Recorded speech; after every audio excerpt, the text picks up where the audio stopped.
7 o'clock. It is Tuesday, June 11th. It's time to call the meeting to order. Oh, yeah. This is the Yeah. Chelmsford Conservation Commission. Yep. We will be following the published and posted agenda. There was a revised version that was sent out on the 7th of June with a change or two, if I remember. The meeting is both in person and through Zoom. In the case of the Zoom not working, which happened last time, we will continue the meeting in person. I'm told the Zoom is sort of fixed, but not 100%. So I'm glad I see the faces of the applicant that had to be bumped last time here in the room. Sorry for the technical issues. This meeting is being broadcast and recorded by Chelmsford Telemedia and will be available on their website and the YouTube. So first thing on our agenda is the request for an update at 59 and 61 Carlisle Street erosion issue, but that has been requested. Yes, the O'Donnells have requested to change this actually to the next meeting, the June 25th meeting. Okay, so we will put that on our next meeting. So next we have a update from our liaison, our backup liaison of the planning board. Yeah, hi, Hello, Joel Joel. Luna, associate member of the planning board. Yeah, you get the B team tonight. So tomorrow night, we're gonna have a hearing. Joe, can you just lift that up just a touch? Thank you. Is that better? I think so. Is that even better? That is is. better, okay.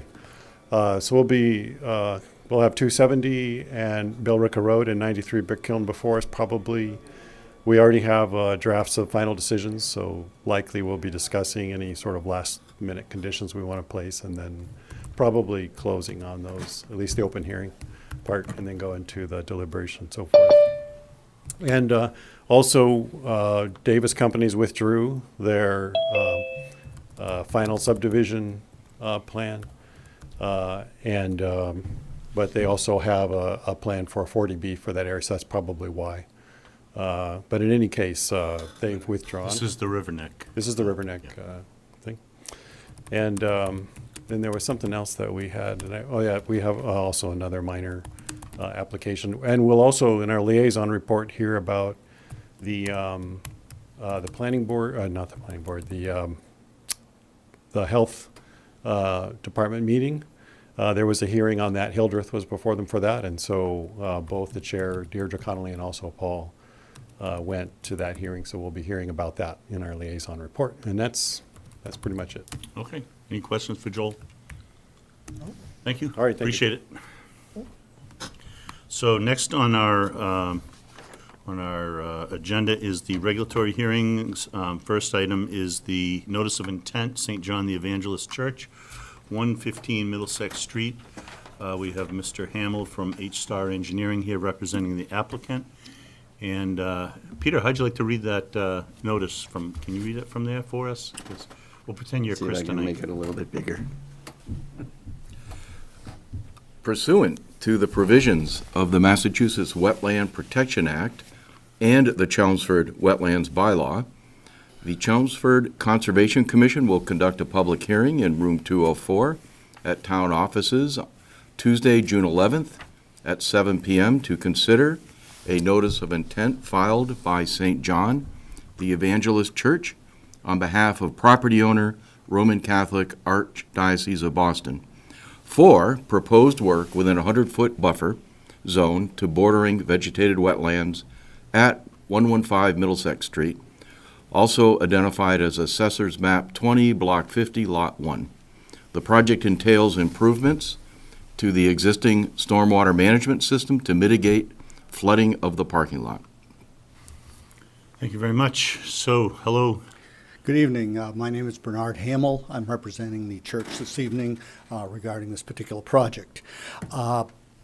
Basically, what we've had is systemic flooding of the parking lot for the last several years.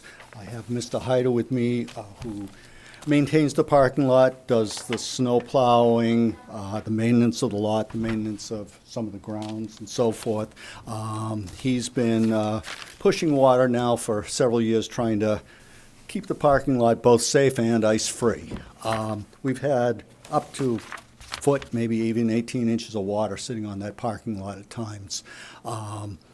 It's just flooding out. We were asked by the church to do something about it.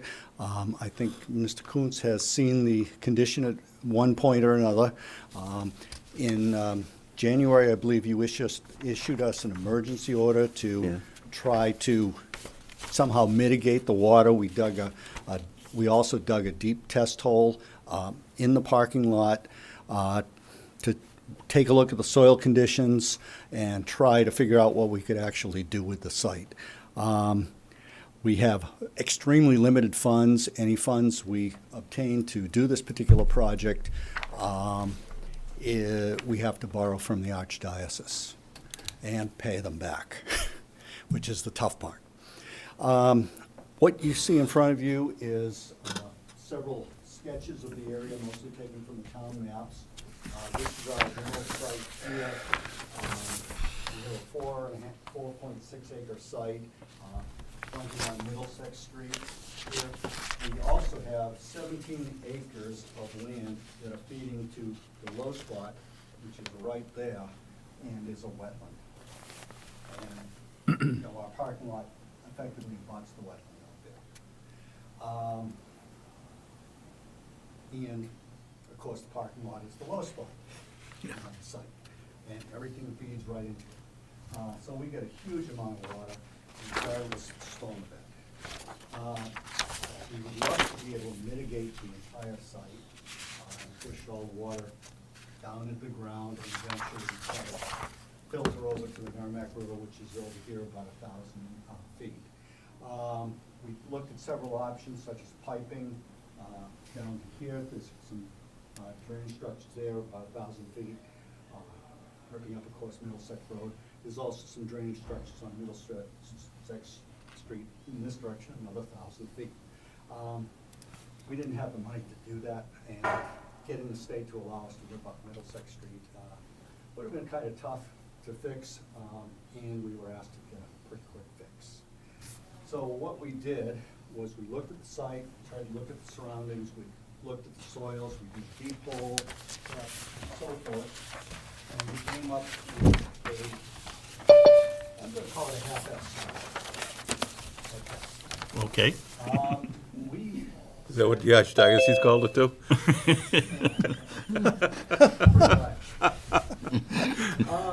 We did the soil test, as I said, right about here, in the pavement, ripped up the pavement. We found we had water at about 5 feet standing water, which made it really tough to put some water back into the ground, and still make it relatively clean water to put back in the ground. As I said, we looked at options of piping, we looked even at a pumping option, all of which were more than our budget could stand. So we came up with a bastardized version of a septic system. It's not a septic system, there's no sewer or other things going into it other than rainwater, and of course any wash off from the parking lot. But it will infiltrate enough water for about the 2 or 3 year, 5-year event. After that, a parking lot floods again. We know it's gonna flood, our calculations show it's gonna flood, but the water will go down at least 2 or 3 times faster. So it won't remain flooded for the same length of time. And of and it course- will be less frequent. Yeah. Yeah. In the 2-year storm, which is more frequent than most Yeah. storms, we should be able to handle it pretty well. We do have standing water, or did have standing water here. We gave you some photographs of that when we did our survey. That was, I think, in April or something like that. This wetlands is definitely wet. What can I say? And it has standing water. So what we did was we decided 1 catch basin, a water quality inlet, 3,000 gallon, it's partitioned, goes into a pair of D boxes on either side, and then into some fairly large leaching fields. That's just the problem with this particular design is that it's relatively close to wetlands. But it is a low spot, and that's where you want to put the catch basin to catch the water. So that's why we did it the way we did it. We know it's in violation of your usual rules, but it's the only way we can think of to mitigate our water problem. I'm open to any questions you might have. Okay, thank you very much. David, do you have any comments before we ask the commission? I'll just point out that, I mean, probably is obvious anyway, but I'll just point it out anyway, is that all of this is being done in existing pavement. I mean, there is no, loss of buffer zone going toward the wetland. So in that sense, this really is not an increase in disturbance. And now, a lot of this water comes off of Middlesex Street, right? There's a small berm, right next to the gutter line. I'm sorry, could you come up to the mic, please? Yeah. Thank you. There's a small berm along the driveway and the gutter line, about 2 or 3 inches. So there's 3 catch basins out there on Middlesex Street. I think that they're leaching catch basins because we could not find outlets on them. So when they flood out, the water comes up over the edge of the side of the berm and Yep. comes into our property. Okay. And that's a long stretch of road. Oh, yeah, Right. about 1,000 feet. So I would suggest to the commission that not go to an outside peer reviewer, but have DPW take a look at this, and that they may vary. Middlesex Street is a state road, I think you Yes, said, right.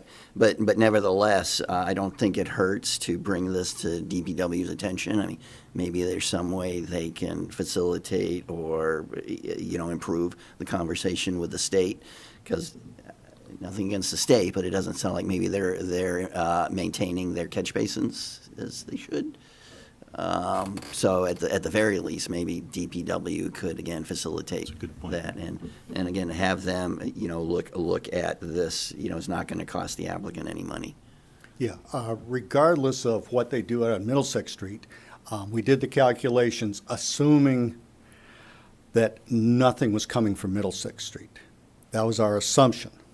Okay, it's probably not a true assumption, but we said, okay, Middlesex Street is not our purview problem. We can't work in there without state of Massachusetts. So we look at the surrounding area, our bowl, and use that for our calculations. And like I said, there's only about 3 inches. Those catch basins do pick up a bit of water.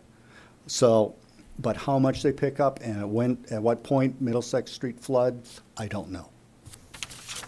Well, again, maybe DPW can help answer those questions. Yep. That's fine. Okay. Anything else? Peter? Yeah, just quickly, I guess I can figure it out here if I stare at this map. Where does the parking lot water currently go? Into the wetland, or is, It goes pretty much Already. into the wetlands. yeah, thank you. I apologize. I'm Joe Hyder. Obviously, I'm the landscape and maintenance guy. I assist the church when needed. Hi, There's, Joe. there's a combination of a couple things that are happening. Over time, as Bert mentioned, is a wetland area to the back of the parking lot off the edge. And that wetland has filled up and silted, and it's risen pretty much the height of the pavement now. So when it does rain, the water comes down the asphalt, like Dave mentioned, it comes in off Middlesex Street very heavily. Because the cars beat the sidewalk down. It's like a path. The water will pour over the basins, because they're only, when we were out there, we looked, they're only 2-3 feet deep, so they're full of material that should probably be drained.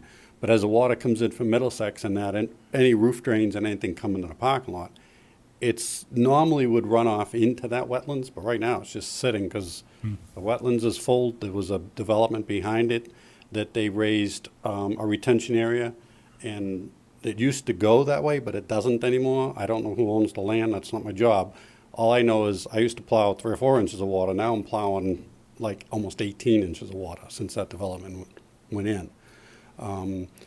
I said to Bert, what I'd like to do is dredge that area that's silted up and the trees are falling, but I realize it's a wetland. I've worked in rivers, Shawshene Street and everything in Tewksbury. I realize, spent my life protecting environment. So that's why we're coming to you today. Bert did, when we walked through the graveyard across the street, there's a railroad between the church and the river. So I don't know if you guys have ever been involved with a railroad, but I mean, it takes an act of God to get through the railroad. So just alone. Right. So to cross the state road alongside the graveyard, goes under the railroad and then get into the river, I mean, it's asking a lot. And the church just, Yeah. there's no way. Nobody could afford So, to do so, that. so in simple terms, Yes. stop me if I'm wrong. In simple terms, the parking lot currently discharges to the wetland or at ponds. Well, let me rephrase that. Okay. Are you changing the elevation of the pavement on the parking lot? No. So it's the same parking lot, you just want to put the infiltration in. Correct. So basically, whatever is draining into the wetland now will continue minus whatever you infiltrate and wherever that goes. So in terms of the wetland impacts, it should be, well, less direct surface water runoff. This is mitigation. Got it. Yeah, the hope is any water that's coming now, rather than just sitting and ponding, because you don't know what's in it. We would like to direct it into a basin. Bert's got a designed tank here to separate anything from contaminating the ground, which is always our hope. And then the leaching trenches would just disperse the water underground. We don't have a lot of area to work with, because like I said, the water table is relatively high. I believe years and years ago, when I did the test holes, Bert, and I think, Dave, you saw them, and there's a gentleman, Paul Farrakano, who's tied up tonight. He apologizes. He was planning to be here, and something came up. But we did the test holes, and it's got layers of sand and gravel in it, but it also has layers of tight silt, which are like a loam material, if you want to call it that. So the water's slowing the perk rate down. It can't absorb into the soil. So that's why Bert says, well, we're going to put a tank. We're going to have to dig out any silt, and we're going to really put back clean sand to let it filter back into the ground before it hits that water table. Yeah, thank you. You're welcome. But in the winter, when that flooding freezes, that's a serious safety concern. Oh, God, yes. It's probably half, three-quarters up the way up that parking lot. It used to be like there's light poles in the parking lot. If you ever happen to go by, you can see the first light pole is up near Middlesex Street.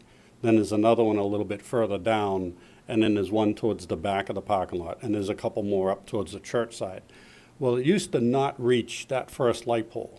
We've gone by that light pole and up to the second, and it's reaching to Middlesex Street. It's that much water. I've been there 15 years working this site, and I've never seen that kind of water. And I guess you answer this, but is there anything coming out of the wetlands then, or is that sort of at the base of the development up above?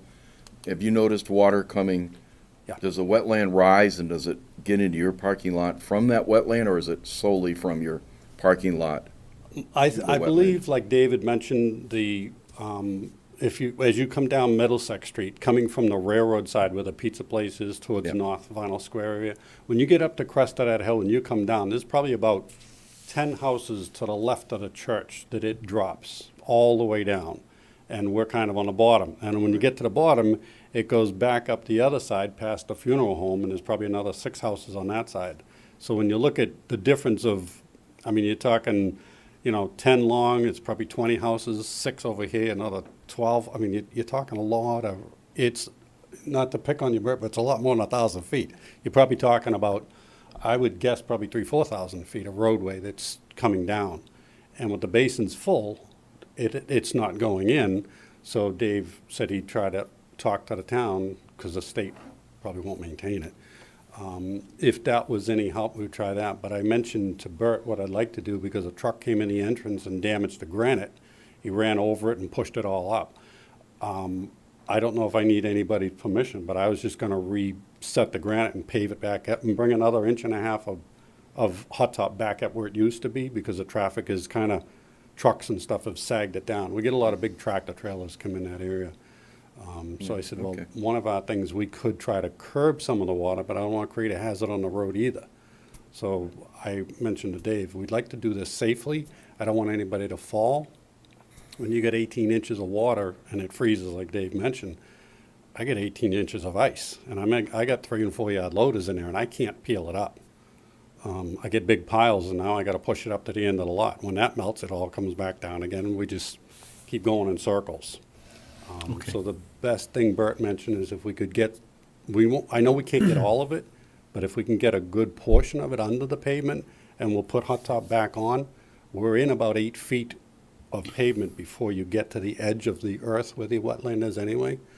So we're just trying to make people safe so nobody gets hurt. We're trying not to create a hazard in the traffic way, the roadway area. And we can't touch the wetland, which is actually water's coming out of there into the parking lot. Okay. So we can't dredge it, so we're asking you guys for your Thank help. you. Peter, you have anything else? No, thank you. No, okay. Thank you. I just heard you say there's water coming out of the wetlands into your parking lot? Yeah. 'Cause that was designed as a retention area. It was designed as a retention area, but we when the water comes up, it's coming from every direction, okay? It is coming out of it, because all the leaves and stuff. Properly, if it's, Yeah, the leaves and stuff are coming onto the hot top instead of it sitting flat. We get leaves and debris that come out into the pavement. So I think the wetland over time has, the roots of the trees and stuff falling have risen that, it was probably only maybe a foot below the pavement. Now it's pretty much level over the 15 years that I've been doing it. I think that's something we should look at. If that retention or detention pond isn't working properly, Can I clarify? yeah. Sure. Remember I said there's about 17 or 18 acres draining into this particular area? Yeah. This, where we are, where that wetland is almost a low spot here. Our detention, our flow, the detention pond is right there. Yeah. You can see some contours, but our flow area is this whole area up in here, it all goes right back into that. The detention pond is a partial contributor, but we have 17 acres outside that detention pond area that's contributing to this particular situation. But shouldn't that detention pond be functioning? It functions, it was designed to handle this Mary Ave road. The new road in there. That, it was designed just to handle that. Right. It was not designed to handle all these other houses that are in the area or roadways. Well, And there's a big cliff up behind the church building itself, where Right. the houses are. Yeah. Well, that water comes down behind the rectory and comes down into that field area. They call it the Great Lawn when they have an altar and outside masses. They can't have a lot of masses anymore because that gets wet because of the road that runs up alongside it.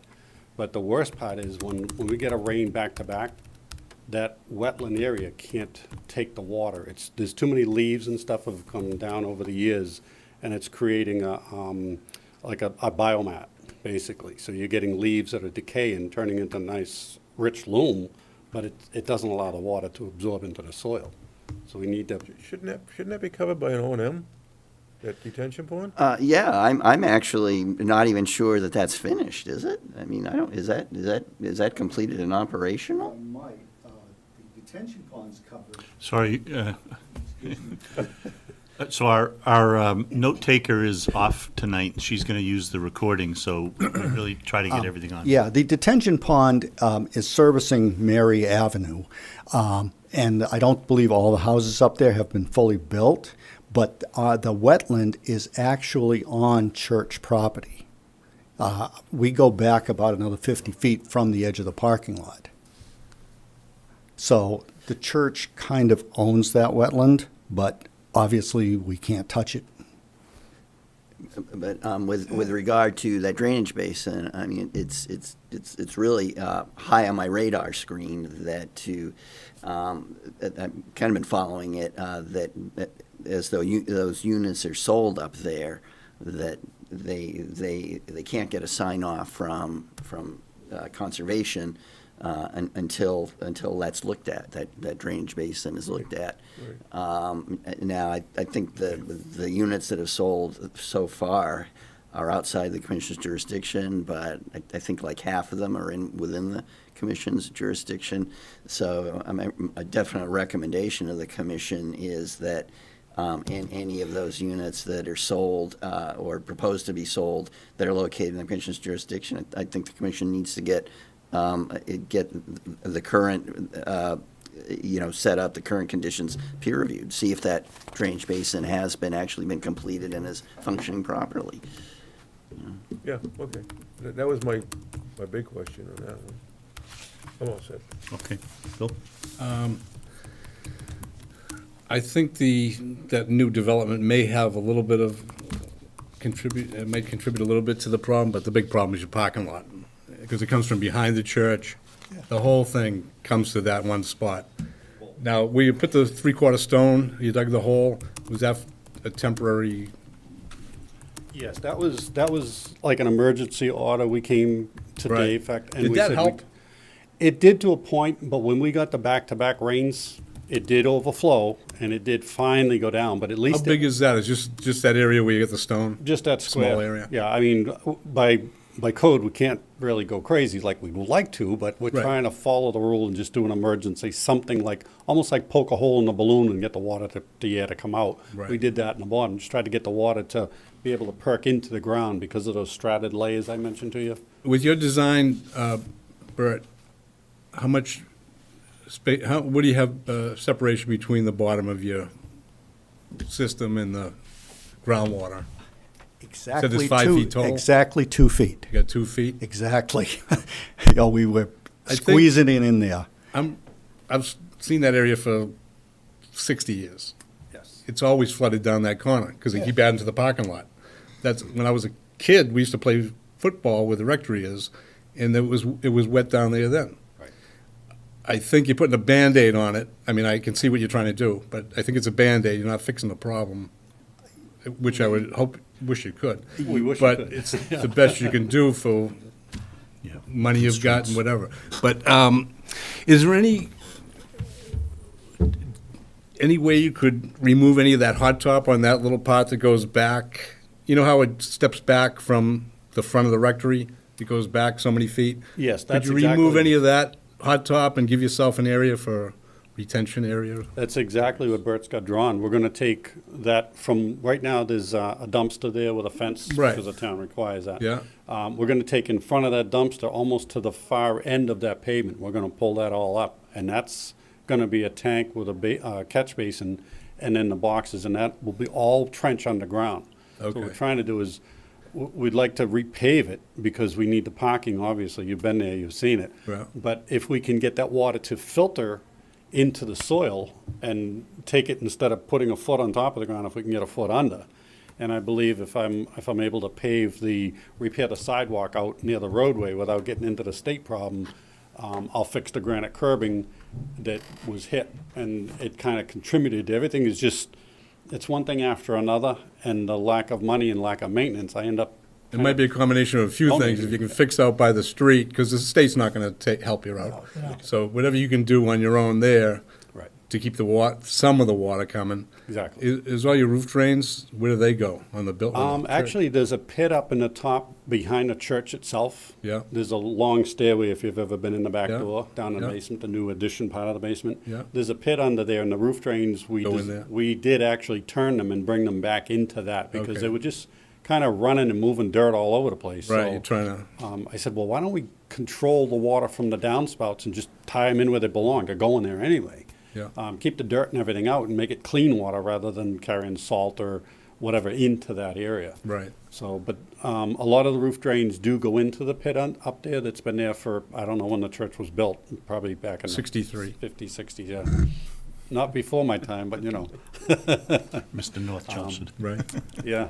But that's the plan, is to try to take that whole piece of pavement right behind the light pole. Yeah. All the way in that corner. Yeah. And take that all out. Yeah. The other issue that we have is, and I don't want to throw stones, because that's not my plan, but we have things coming over the fence from the side, and they're filling in a little waterway that would distribute that water for an overflow down along the long part of the parking lot.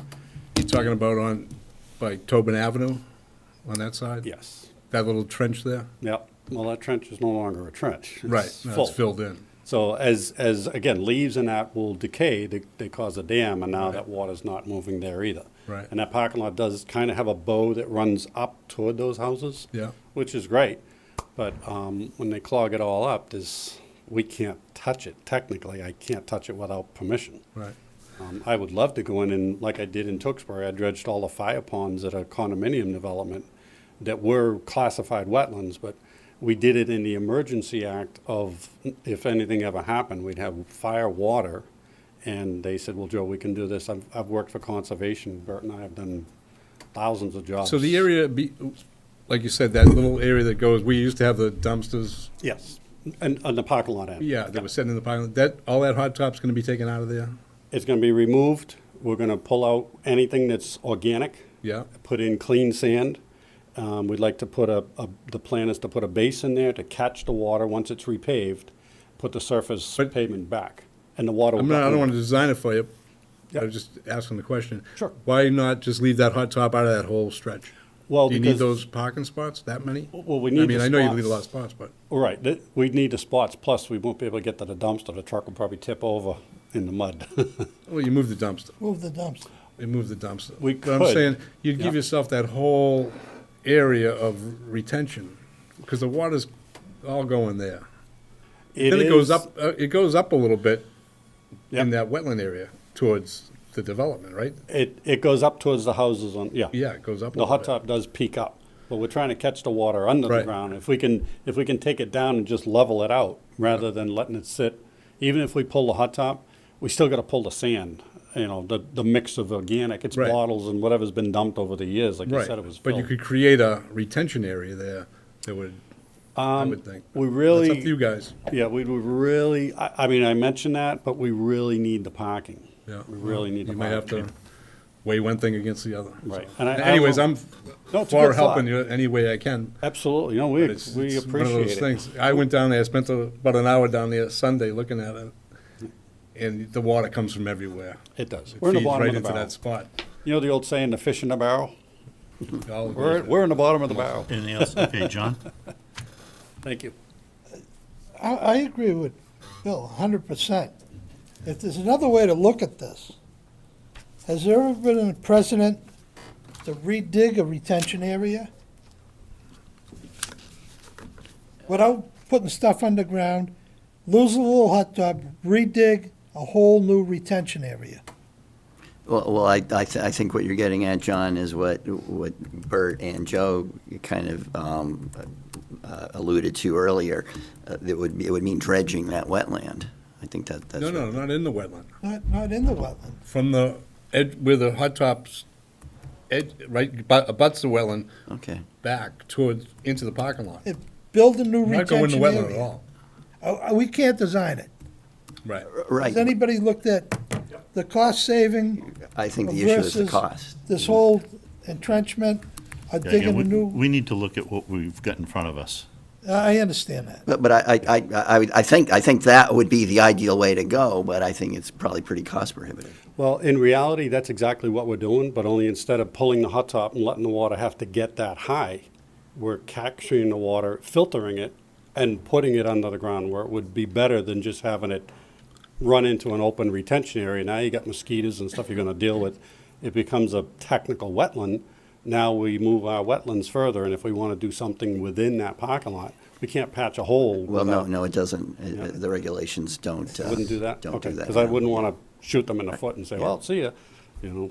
But I think that if this was, say, a new construction project that had to comply with the existing stormwater standards, I think that's what you would do, but that would be really like a That's a different- massive system. That's a different game.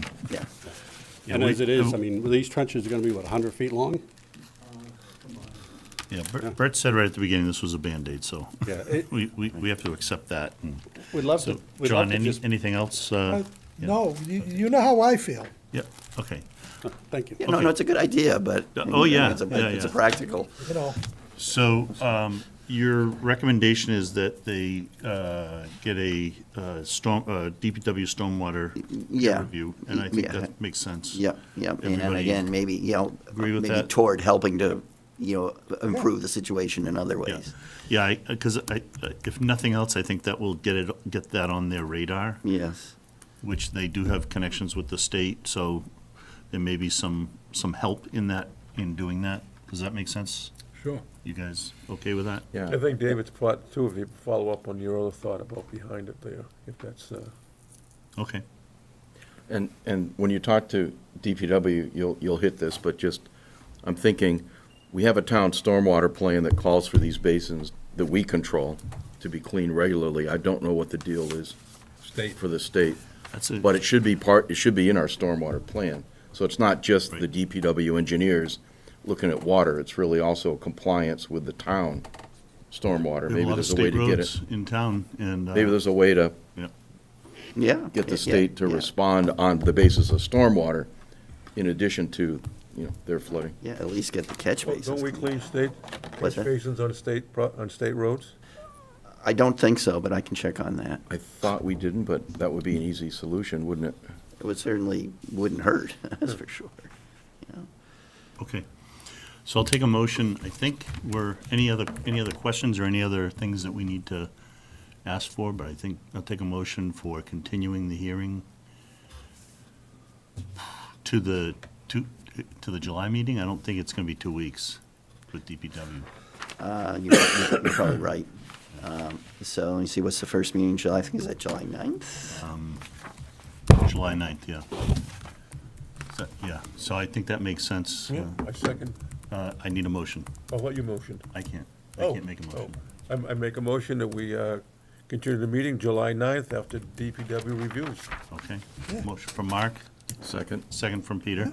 All in favor? Aye. Aye, okay, motion passes. Thank you both very much, and good luck.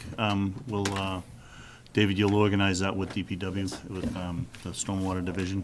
Thank you. Thank you, gentlemen. Thanks, Joe. Thanks. Good luck. Let me give it a try.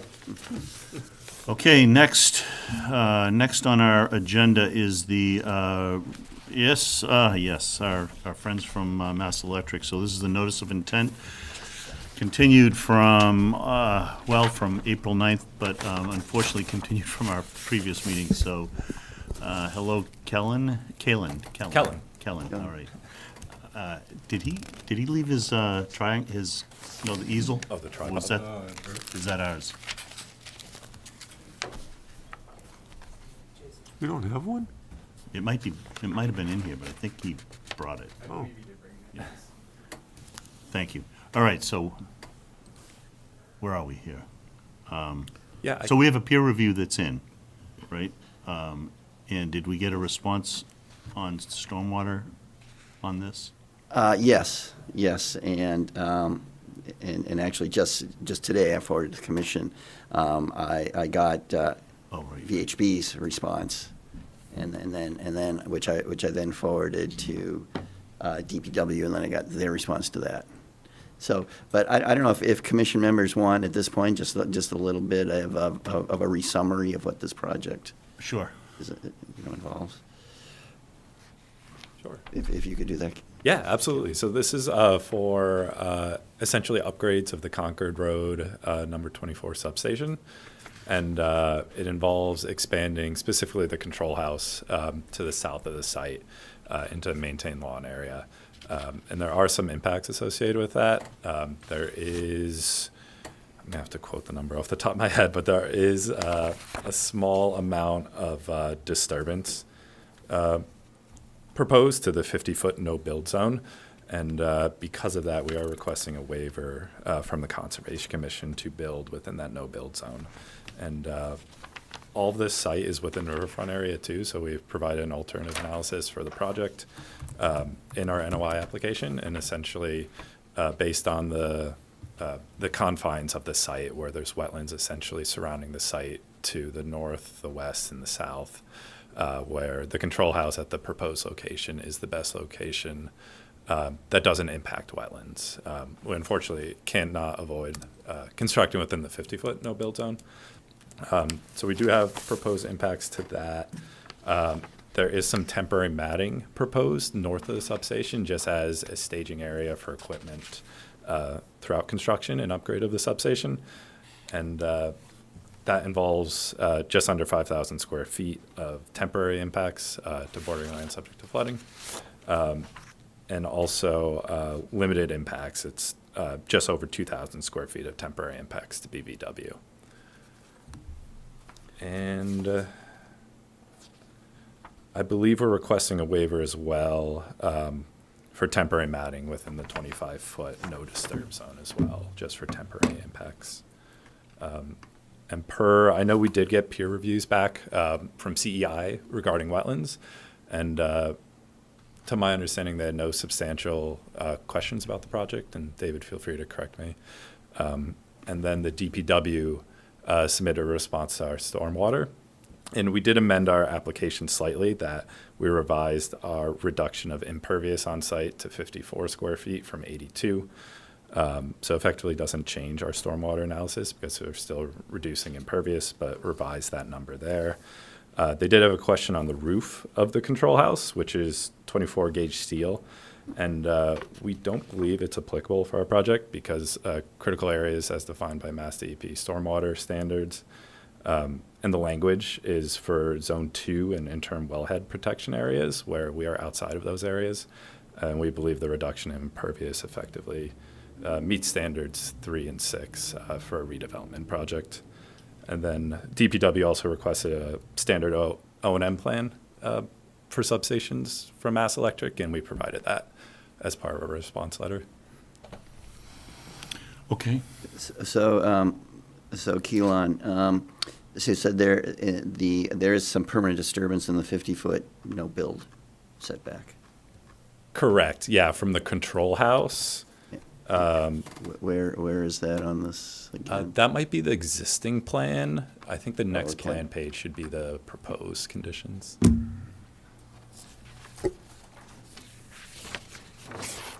Yeah, so it's 392 square foot control house, 133 square feet is within the 50-foot no-build Okay. zone. Yes, exactly on the screen there. But the disturbances to the 25-foot no disturb setback are all temporary, Correct. correct? Yep. Okay. Yes, we did get a peer review on this from CEI, and I think Bob Hartzell is here. Bob, are you here? That's right, yes. Again, apologies for what happened last week. I don't want to put words in your mouth, but I think you're pretty good with this. It complies with all of the performance standards under the WPA, and just the only waivers that's required is what Kaelan just talked about under the bylaw. Yes, that's right. The wetland delineation was reviewed, and we concurred with all the flagging. The performance standards are met across the board. So yes, I think your summary is on point. Okay. And I did, as I mentioned earlier, I did forward VHB's response to the DPW comments on stormwater to DPW. And I heard later on this afternoon from Tony that they're fine with those, so they're good with this project. And that's what we got this afternoon. Yes, I don't know if I forwarded you the email or not. Not from Tony, but But yeah, he basically says that they're fine yeah, okay. with VHB's responses. Okay. So I think the hearing can be closed and the commission John, approve the order. any questions? No, I'm good with it. Good, okay, Bill? I'm good. Yeah, Mark? I'm good. Good, okay, I'll take a We motion. have to do waivers, right? Well, actually, anything Well, yeah, I from the think you public. can vote that after the hearing Is there is anyone closed. from the public who has any questions? Don't see anybody coming up, okay, so no public input. So, I'm sorry, repeat the waivers? Well, so I think you can close the hearing, and then you can vote to issue the order and grant the waivers at the same time. Okay, I'll take a motion to close the hearing. Move to close the hearing. Moved by Bill, second. I'll second it. Second by John, all in favor? Aye. Aye.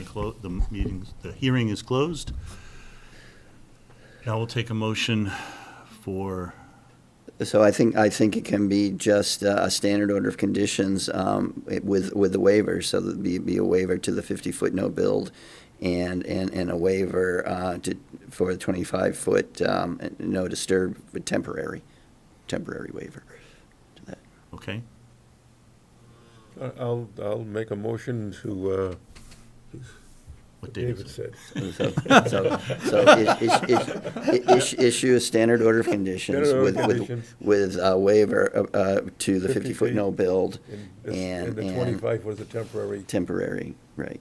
Okay, motion from Mark, Second. second from Bill. Any further discussion? All in favor? Aye.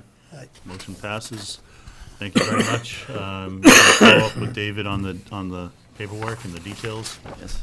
And apologize for the last session, but in the end, I think this worked out. We got all the information we were looking for, so very nice. Good job. Thank you. Yeah, great. Thank you all. Appreciate it. Thank you, Keelan. Thank you. Thank you, Bob. Yeah, thank you, Bob. Appreciate your input. Okay, good night. Thank you. Okay, next, what's next? Okay, next we have continuing the hearing on 93 Brick Hill Road. This is also continued from April. And so we see Brian here representing, with LEC Environmental Consultants, representing the applicant. Good evening, Brian. Good evening. For the record, Brian Gaudreau with Hancock Associates on behalf of D&D Homes for 93 Brick Hill. When we were here before you 2 weeks ago, it was an update on the planning board process and what we were doing to modify our stormwater design to alleviate concerns that the board had. I described how we were going to eliminate one underground system and combine it into one of the others behind the building. We've done that. We've issued plans and a summary narrative. Joel had spoken earlier in the hearing about expecting closing the public hearing process tomorrow night at Planning Board. I'll be happy to either answer questions or I can walk the commission through the revised plans. In summary, it's everything that I had described 2 weeks ago. Okay, well, I'm open to ideas of what you guys are looking for. I think we're in very good shape here, actually. Well, we did review a draft order Yep, yep. a number of meetings ago. There was one question Go ahead, that Bill. was asked at the last meeting, as far as a peer review, agreeing with your decision to move the infiltration to the bigger area. There was a question whether that was, we were going to get paperwork backing that up, that they agreed with that, there was a solution. Yeah, so Beta did not, to my knowledge, review anything that was revised. The discussion was had during the planning board hearing a couple of weeks ago as well. Beta kind of concurred with the direction that we wanted to go and that we ultimately went in. I don't know if David had a chance to speak with Beta about that in the interim. No, my understanding, though, is that the planning board had, and please correct me if I'm incorrect, my understanding is the planning board had decided that a peer review of the revised stormwater design was not needed. Correct, yep. So we weren't going to get an agreement, some kind of acknowledgement from the peer review that that was, just to close the discussion. It was the discussion that was had during the planning board with Beta present that everyone in the room and virtually was comfortable with the direction that we were going. Okay. So it's on the record.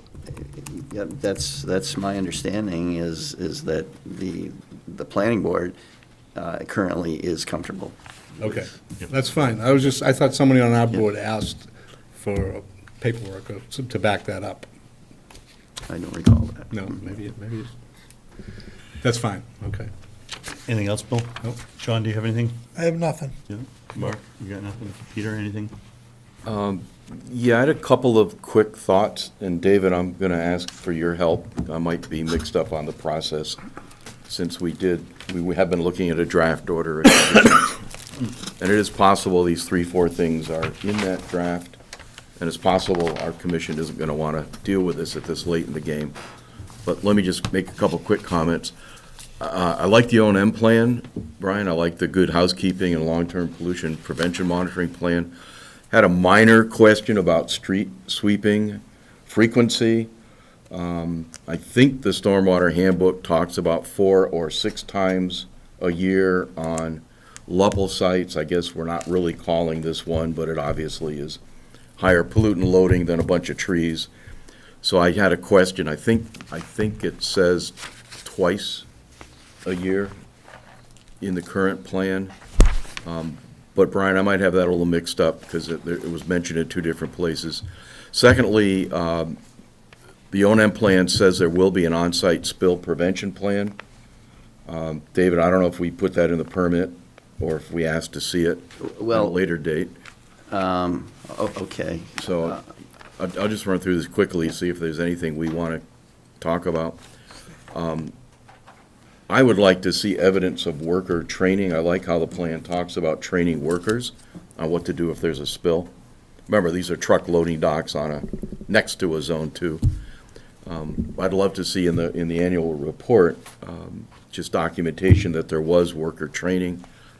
And then finally, what happens, is there a specific, maybe this is a spill plan, but this idea of somebody inspecting the truck bays periodically to make sure that there hasn't been a truck leaking oil, and if so, what to do.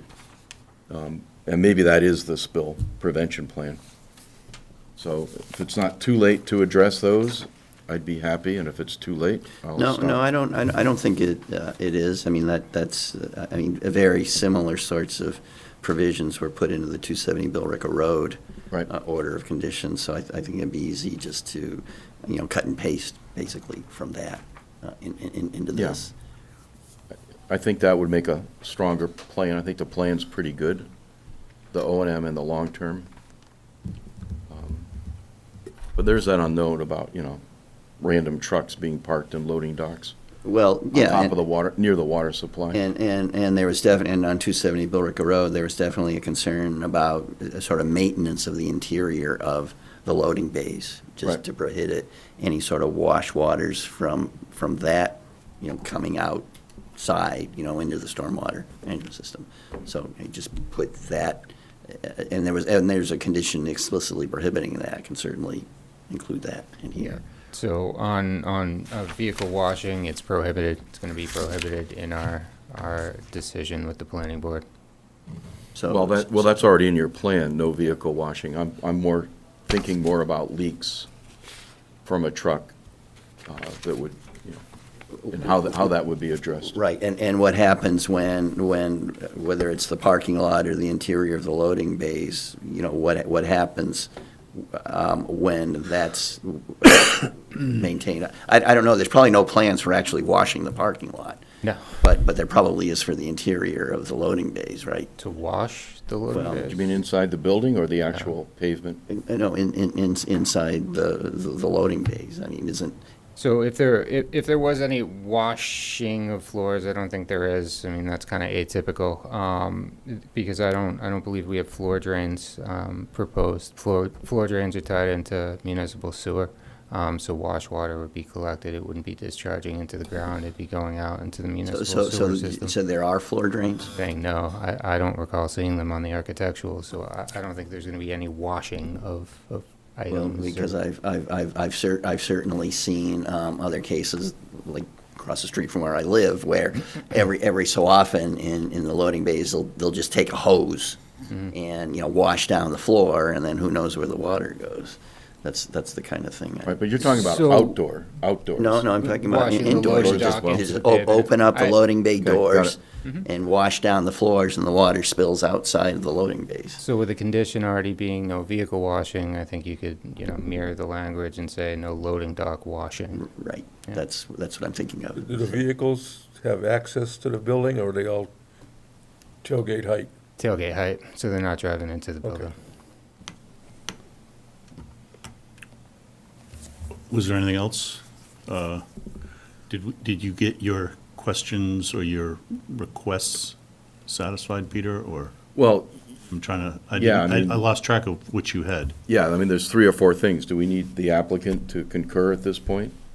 Or can you just put them, Well, I think you understand what I'm saying from Yeah. work we did at 270. Yes, and Brian, and I presume the applicant, has seen the draft order.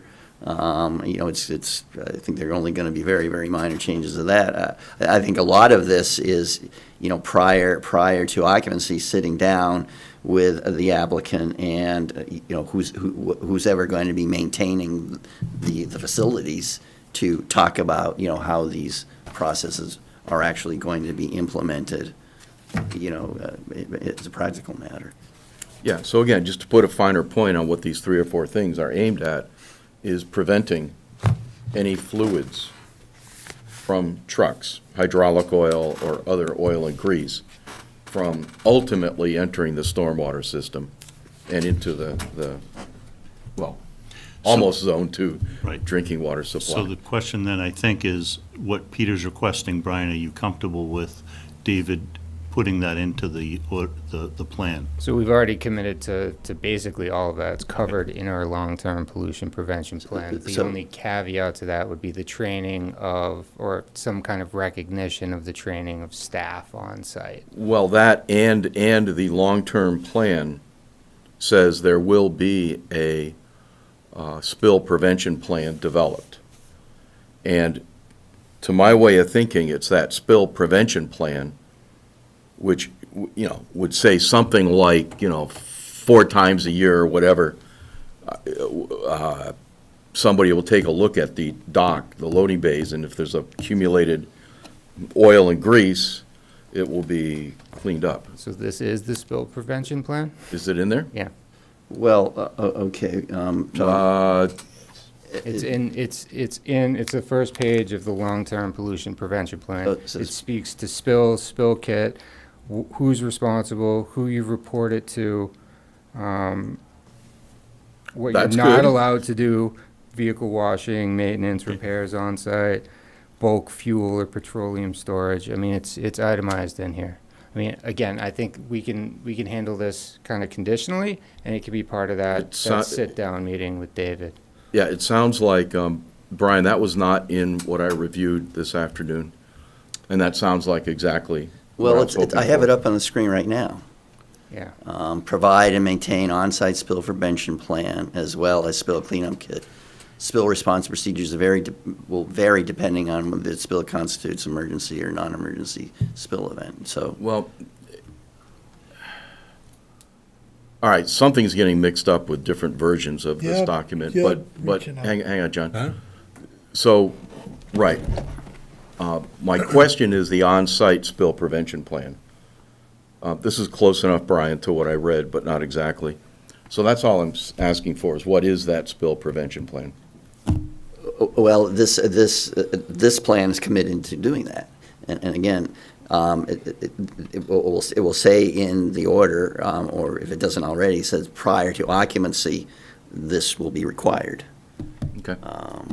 Now, do you have a list on your screen of, I think Things you want? we covered it. I just rattled them off. okay, because. Street sweeping, well, question on street sweeping frequency. I think we have been asking for 4 times a year on some of the other busy sites. Do you recall off the top of your head what's It's proposed in here? Twice annually. And when you increase, one of the key points to street sweeping within the handbook is it sets out your TSS removal rates. So the more frequent you do it, the higher of a TSS credit. We're not taking any TSS credit for street sweeping. It's strictly housekeeping. Housekeeping in spring and fall. So we do it in the springtime, after any kind of sanding, winter events are done. We do it in the fall, after all the leaves and needles fall. And that's it. If we were to increase it beyond that, it would be part of our stormwater management, right? So we would be taking credit for that. Here, we don't feel that that's necessary. Well, but do you want that to be a condition? Well, I would like it to times be a rather than condition, two. 4 times rather than 2, simply because it reduces pollutant loadings to the stormwater system. And I think what we're really concerned about is not leaves, but nasty chemicals that might be lying there on the pavement. And if it's oil and grease on the pavement, obviously the street sweeping is not going to remove that all. But if you look into the research, by sweeping up the particles, you are collecting some of that oil and grease. Well, let's see if they can live with 4 times a year. Does any of this mirror the 270 Billerica Road? Very, very much so. Yes. That's the other reason I brought it up, is for consistency of this commission. No, I agree with Because that. it is should be it should basically be- a similar type of facility. Right. I didn't know we even discussed it at 270. Sweeping. I don't remember that We specifically. never discussed it. Yeah. Brian, what were you going to say? So we just had a sidebar, we're fine with 4 times a year. Okay. Okay. So I think then what I'm hearing is Well, there's that, and then documentation of worker training in the annual report would make me comfortable. And that's it. This is one, David, where it says an annual report. Is that what you're asking for now? Is that consistent in 270 Billerica Road? It was during the discussions. I don't recall if it ended up in the I just permit. want it to be the same for everyone. Yep, Then we don't have to discuss it every time. It's part of the, right. Well, so, Did that end up in 270, do you recall? well, again, that was, It was requested. it was to be talked about prior to occupancy. There would be a meeting, and I think that's the kind of thing that can be resolved. But at that time, but with regard to the reporting, does this O&M plan propose an annual report, or? So stormwater always, so right now we're issuing it to the water department, to the Conservation Commission, to DPW. So this is part of the town stormwater management bylaw? Yes, it's gonna be part of our planning board process regardless, so we've committed to that. So we'll be submitting annual reports. Okay. Yeah, now- it's in the plan I read this afternoon. Okay, now, I don't think that is in the 270 Billerica Road O&M plan. I can go back and double check. I think that's just a matter of the regular reporting for each one of the BMPs. But I don't think that's what you're talking about. No, and it's a little bit, I don't know how much time we want to spend on this. It's a little bit confusing because DPW, you have to get a DPW land disturbance permit, which has a ton of stormwater requirements that were written more recently Right. than the ones we administer.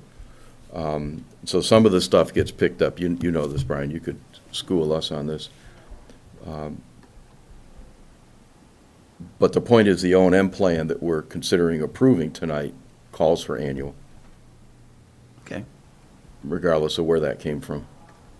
So I'm just suggesting it'd be nice to have a short description of the worker training. That can certainly be put in as a condition. That shouldn't be a problem, right? It's fine. Okay. Maybe you could just forward me, the precise wording you're suggesting. I mean, I think I have a good idea of it already, but it wouldn't hurt if you could do that. Keep it simple. Okay. So, You say? We'll keep it simple. Did you say keep it simple? let's go. Let's keep moving here. So, so I think anybody have any other questions or any other, I guess I'd take a motion. Can I say something? Yeah, sure. I appreciate what your client did on the turtle area. There was a lot of work done on that that wasn't required, but I'm sure it helped this process. But I don't want it to be forgotten of the amount of work and time was spent on that. So we appreciate that. Absolutely. Yeah. And I think Point. moving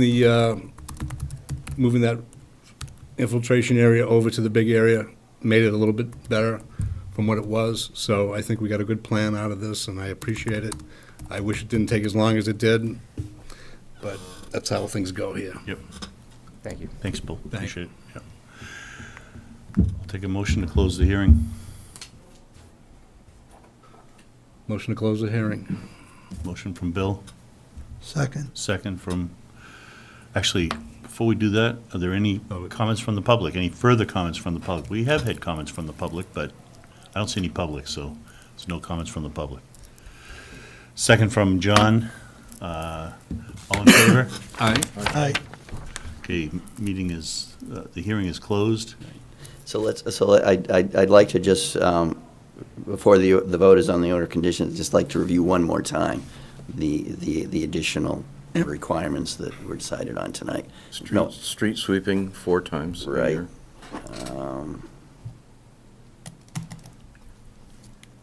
Evidence of worker training in the annual report. I think we'll leave it at that. Well, but there was something about the spill kits. That was in the plan, though. Right, what's that? That was already in the, Right, but when do we want that? I think before occupancy, right? Yeah. Yeah, yes, You but want I think Brian's language talks about spill kits are to be kept on site during, Yes. oh, well, wait a minute. This is probably why I was raising this. Item C, no, yeah, and during ongoing operation, yeah. So they're committing to having the spill kits there, they're committing to worker training. If we want. During the course of construction. Well, but it's, yeah, but read it. Yeah, I mean, that's really a construction No, management. no, but, and during the ongoing operation of the completed project. Okay. Because they talk about both, yeah, that threw me at first. Oh, yeah, okay. So have spill kits on site and know how to use them, Well, document. but I think, training. I think there's during construction, but then also during operation, and that might be handled a little bit differently. You know, I can think about that and talk to Brian about that. Yeah, yeah. And then, what else? Anything? I think that was it. Yeah, that was what I had.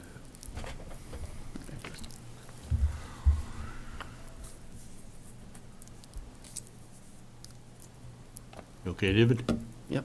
Okay. Then I will take a motion to approve the order of conditions as discussed and as reviewed with the changes that were discussed tonight that David will work with Brian. Yep. I'll take a motion. Move. Motion from Bill. Second from John.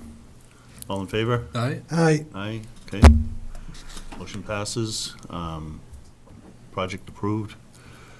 Can move forward, Brian, and the applicant. Thank you very much. Thank you. Good luck. Thank you. Thank you. When did this project come before us initially? Over a year ago?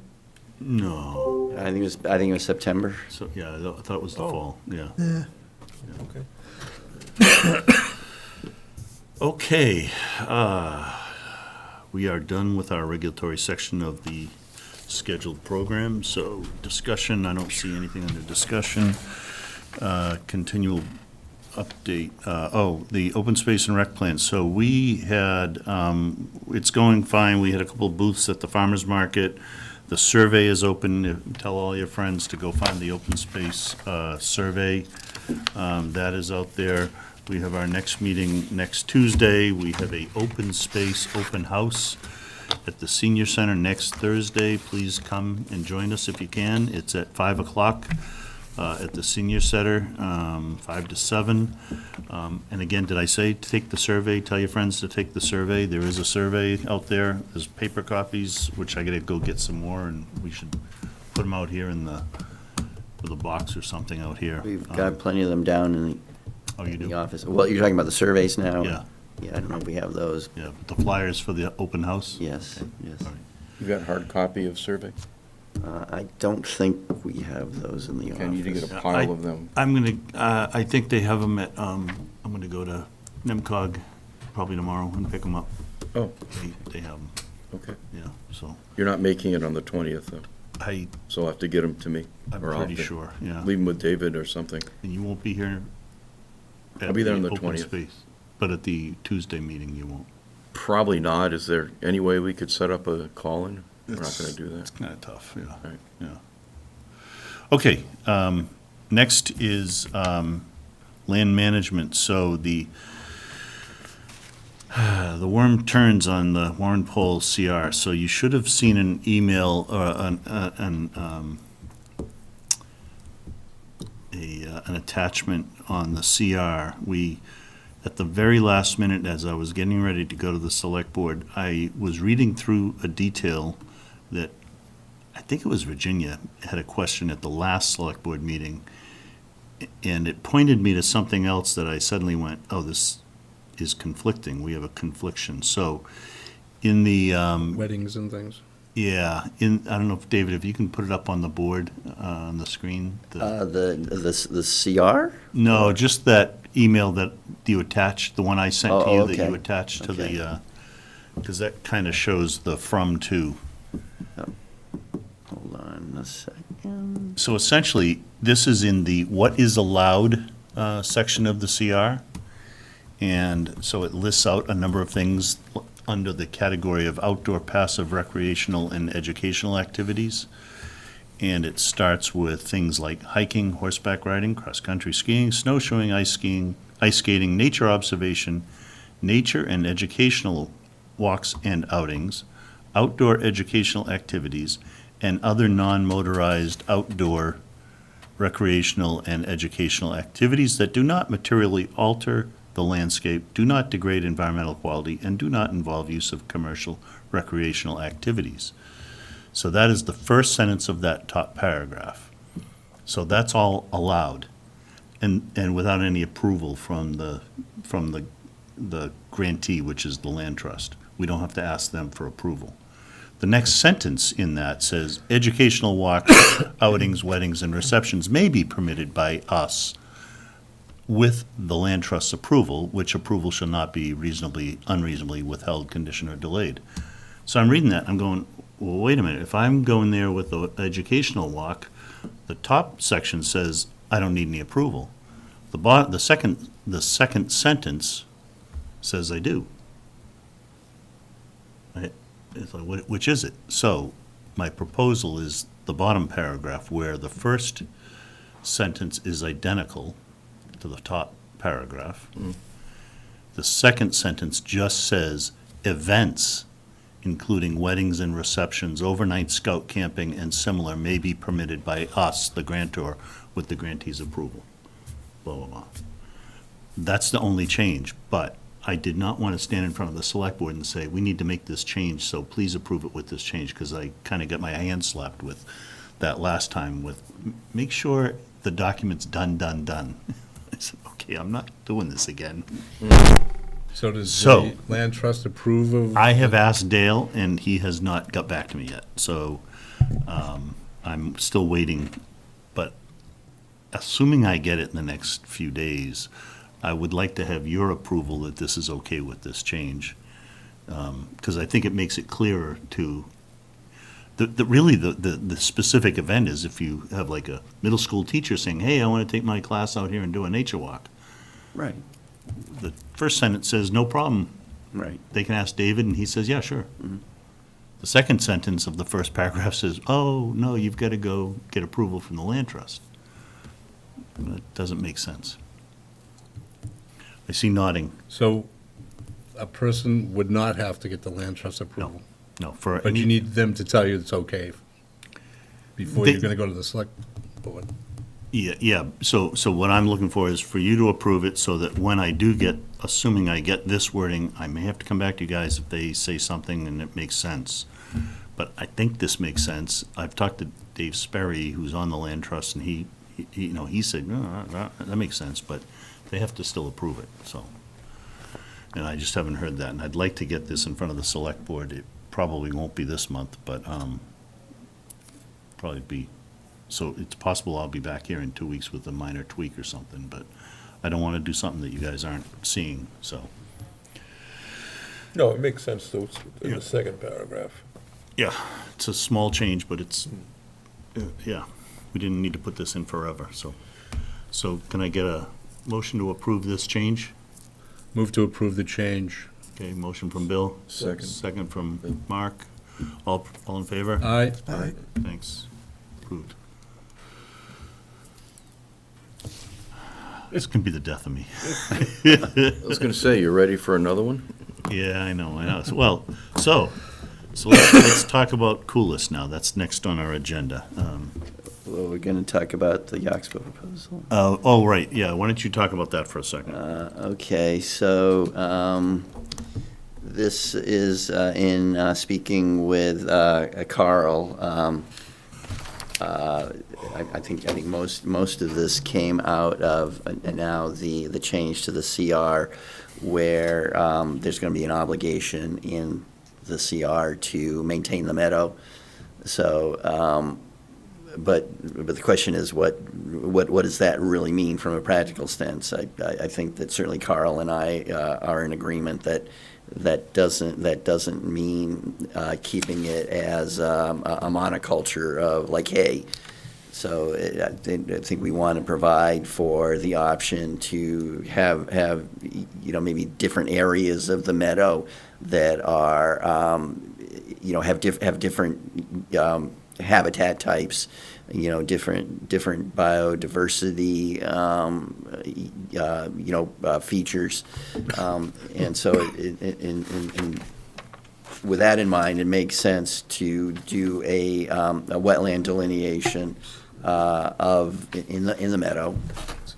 And so that's what we asked for, a proposal from Oxbow.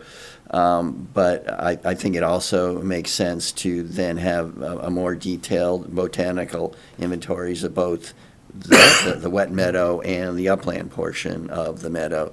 Again, to give, I think, the commission, maximum flexibility to, manage it in,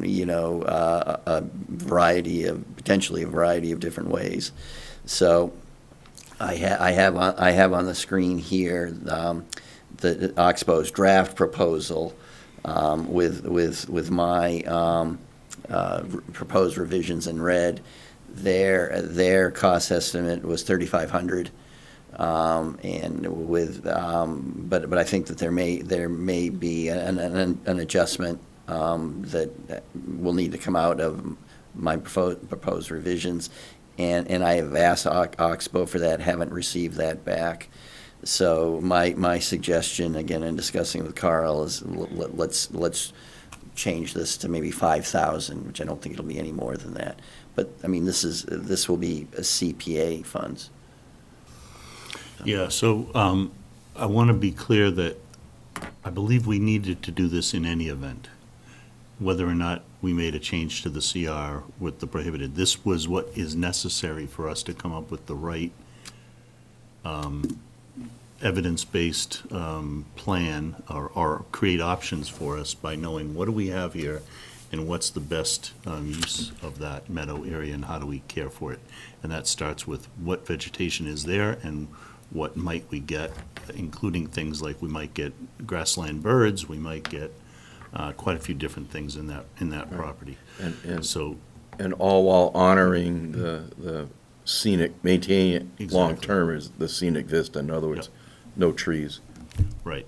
So Or very big ones. specifically, it can get to the point of saying, well, you need to cut like the edges every year and you need to cut the middle once every 4 years, something like that. That's a likely kind of an output of that, but it would be based on what we're trying to have grow there and what we're trying to prevent from growing there, the invasives and that kind of thing. And you can't do that unless you, A, know the wetland area, and B, know what's already there vegetation-wise and what might grow there. And interestingly, this also fits in with, we found from Mrs. Pohl, the list of plants that have been in that area 100 years ago. So it's a really interesting artifact that can help us. And Matt from Oxbow was pretty interested in that. And that can help us say, hey, maybe we can get some of these to come back, Yeah, he's saying the seed beds, some of the seed beds may still be there. Yeah, so it's a very interesting thing. So this- my point is that this will be CPA money that we should, I would have liked to have done this 2 years ago, but we've been working on other stuff and trying to get to this point. But I think this is where we should go now. Peter? And are those recommendations that we're talking about in this scope? Yes. Later, if you scroll down. That's more what I think David's incremental. Yeah. Okay, great. Yeah. Great. So I would like, and I will put this in front of the CPA committee, although you said you think it's is this the one that we thought was administrative? No, I don't think That was the other one. right, yes, I don't think this one is administrative. I think this does need to. Yeah, so I'll put this in front of the CPA. We have a meeting next Tuesday, and if I get your approval, I'll get it on the agenda for next Tuesday.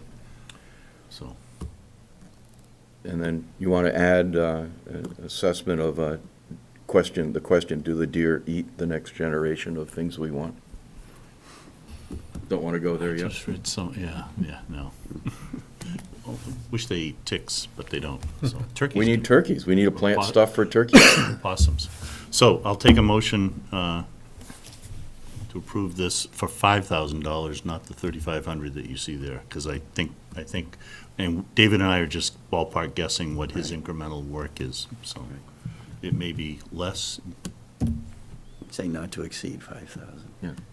I move that we authorize David to request funding of up to $5,000 of community preservation funds. Yeah, that's For not this actually, scope. that's not actually me who requests that. it's me. It's Carl. That's why I was stumbling. It's me, yeah. You can't do motions, huh? I can't do motions. Is this for Oxbow? This is for Oxbow. Yeah, right? so I move that our commission vote to approve up to $5,000 for Oxbow to do the next phase of their inventory to help us answer these meadow management questions. Okay, motion by Peter, Second. second by Bill. All in favor? Aye. Aye. John, did you say aye? Yeah. Yeah, okay, Yeah. thanks. Okay, motion passed, thank you, appreciate it. Next one is on Coolis. So, we discussed this at our last meeting, that we were asked to take on that responsibility. So I started thinking about what do we need to do here? And of course, sort of the number one thing that we know about the site, and what the task force came up with, which we've heard a lot of publicity about, is having the Newhouse Wildlife Rehab located there. And I have asked the CPA Coalition for an opinion, I guess, a ruling, I don't know, on if we can do that, because I personally think it doesn't fit in the CPA in their statute. I'm all for Newhouse being somewhere here in town. I just think this property was bought with CPA money, and it's like a square peg in a round hole. So I was surprised to hear that I'm going against our town council, but he made an opinion that it was allowed, and I was really surprised. So I've asked the CPA Coalition for a ruling. I have not heard from them. It's been almost a week now since I sent a fairly detailed letter for them. But I would like to get that, because that will help us have a factual basis to either say we can consider that, or we can't even consider it. And so I'll let you guys know when I hear that. And- Second, yeah, I'm sorry, and I think you're asking them the related question, is there any case law that we could cite that would allow this to happen? I mean, you got two things. You got what the words on the paper say, but, a clever attorney can often find a workaround. So I'm hoping we get the answer to those are different questions.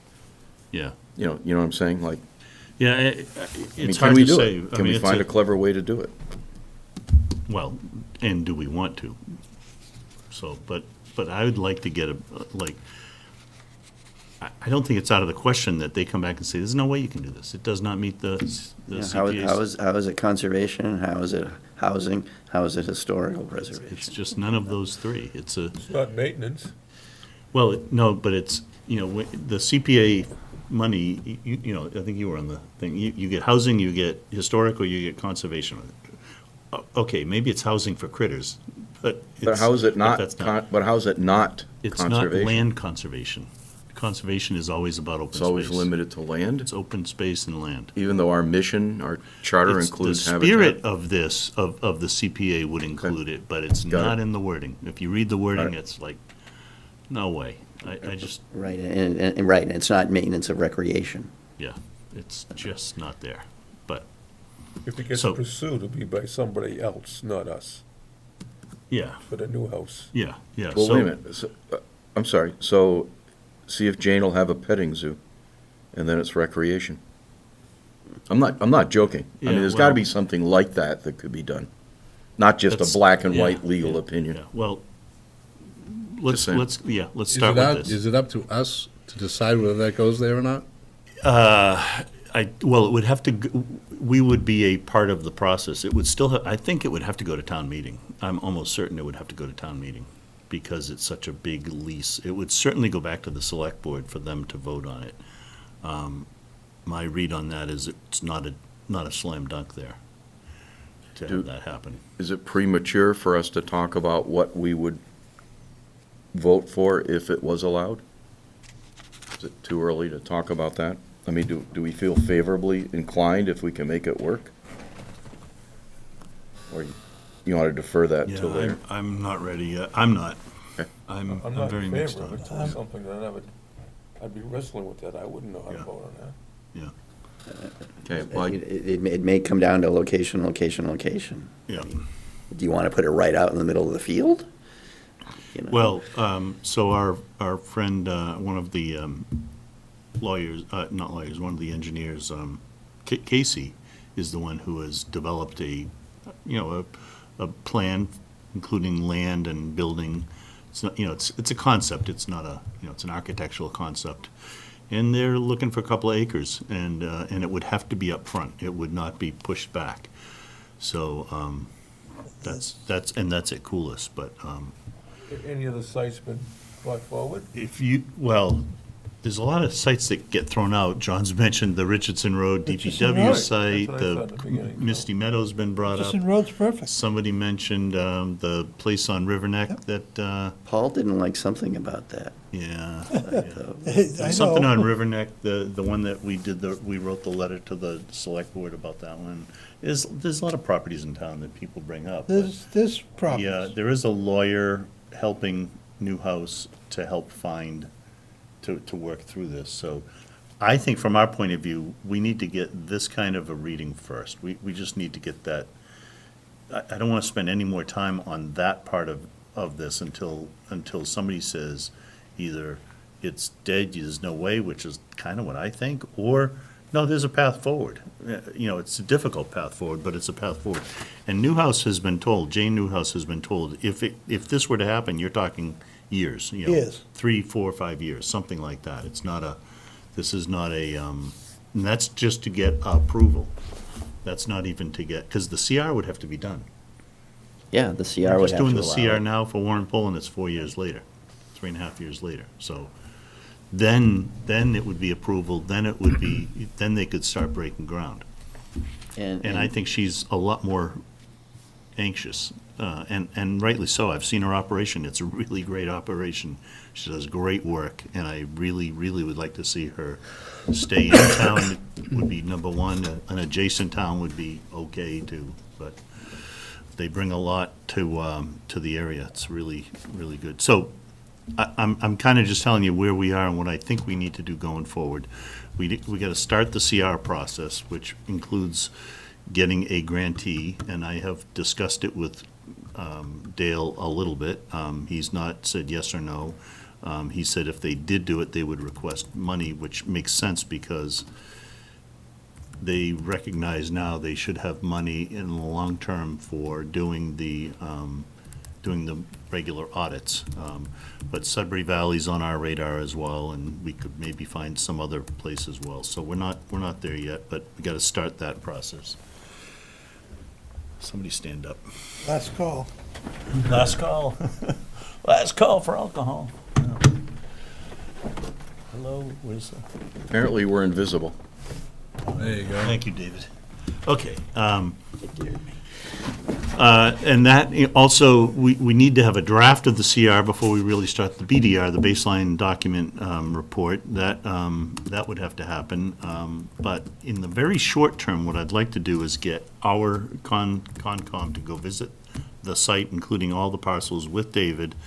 I'm not looking to make this a whole bunch of other people, but we should get out there as a group and see.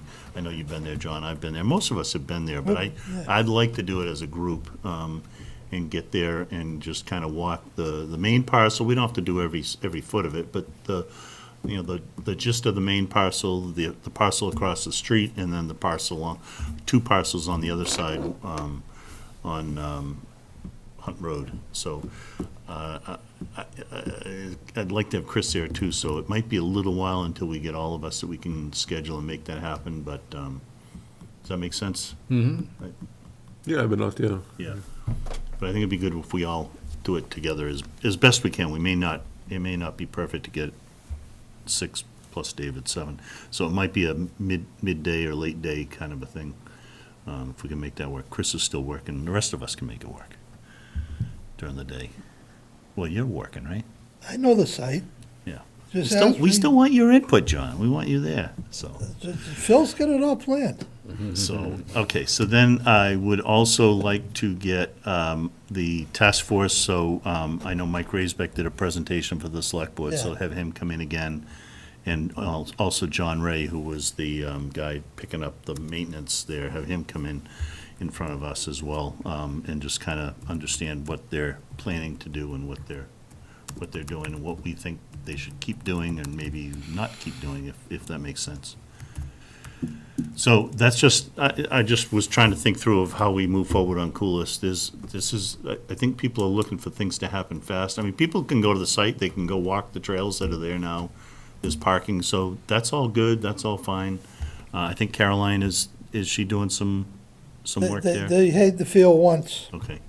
And I know Mike's got his Mike's doing pumpkins, he's his gonna make $1 million. So, And John Ray is, when I talked to him 2 weeks ago, I think he might be away at the moment, but if I'm not mistaken, but he has a trail crew that want to keep at yeah, something Yep. that we can talk to him about. yeah, so I'd like to get him in here. So, anyway, that's where we are there. And I'll just add as well, I'm going to be asking the surveyor, now that it looks like Warren Pohl is wrapped up as far as the surveyor goes, and ask him to map the wetland flags on Coolest, all the Oh. parcels. Okay, good, We'll good. have that. Oh, I thought that was done. Should we do Freeman Lake first? No, do Coolest first, that's the more important. Well, that one I think really needs a title exam by a title attorney, just to Freeman make Lake? sure, that the town actually owns it. I mean, they're off of Russell, there are people telling me now that the town doesn't own any land Right. there. So I think establishing ownership. We're talking about the other side of the lake, though. Well, I know, yeah, but, Yeah, before I would even do the survey, I'd do a title exam. you're probably right. Yeah, Yeah. yeah. There's a lot of question on who owns what, Yes. which to where, Yes. and All how right. far out, and So the next one is the right reservation. So there's actually two things I want to talk about here. One is that Peter has worked with Jim Martin from the tree committee, and I did a walk with Jim and one of the other tree committee members a few weeks ago. We had, I don't know who sponsored it, but there was a young lady in 2011 who created a document which was a tree map, a find the tree map on the right reservation, and it was done really well. It's really nice artwork, but it was kind of lost to the wind. There were copies of it up on the kiosk for a long time, but they've kind of gone away. And I chased down, I figured out who she was and where she was, and I got a copy of the document, the file. She lives in Utah now. She's like 30 years old. She was, 14 at the time or whatever, I don't know. And she's like, I can't believe you found me. But anyway, talking to Peter and Jim on the tree committee, they were kind of excited to update that document, and the young lady said that would be great, and we'll give her credit for this. But, but Jim kind of was like, you guys are in support of this, and I said, well, I'll bring it up to the committee, but I'm pretty sure. So this is actually part one of two parts for the right reservation that I think will help us get that site to be a really more attractive site. So it's a cool document. I guess I'm looking for nods of heads that you guys support that. I don't think we have to vote for it, but I'd like to have Peter go back to Jim, I or I'll support go back to it, Jim. Colin, this is something that goes back to streamlining us meetings so that we can talk more about this kind of stuff. Yeah. Where we don't have time when we're book solid Yeah, with yeah. regulatory Because meetings. it's a cool document. It would be and probably we can get some 13-year-old to create an app that'll let you take a tour or something like that and say, where's this tree? Can you find this tree or something like that? So I'm sure that we can come up with something like that. But that site, and Jim was kind of, I think effusive is the right word or whatever. He was like, there's a lot of cool trees on that site. It's really, really an interesting, very interesting site that is kind of unique. And we had Matt from Oxbow there a couple of years ago, who was Yes. kind of excited about the magnolias, the umbrella magnolias that were there. Yes, and So- he has once again promised me to have his report, Yep. within the next couple of weeks, he said. So that's number one. So I'm hearing approval for that. So I think we can go to Jim and say, yes, full speed ahead, let's make this happen, and we can get some help to make that happen. I'll pass it on. Yeah, and I'm excited about that. Do we have did you send us the document that you found? Yeah, I have it think it's in a Word format. I think I did. If you don't find it, I let me have know. all your emails, yeah. Yeah. The second thing is, if you remember, we did a walk there, a site walk, and in the back side of the property, there's a big, long, muddy trail section that has been muddy for years and years and years. There's already like a 70, 80-foot walkway, raised walkway through this muddy area that, the cost crew did like 15 years ago, and it's rock solid. It's good. It's a really nice, but it's about 180 feet short at this point. It probably was a lot drier 15, 20 years ago when they first built it, but in the meantime, it's very wet, very muddy. That site, to do the whole loop, you need muck boots. Even this week I went, and I got my shoes pretty muddy, but it wasn't too bad.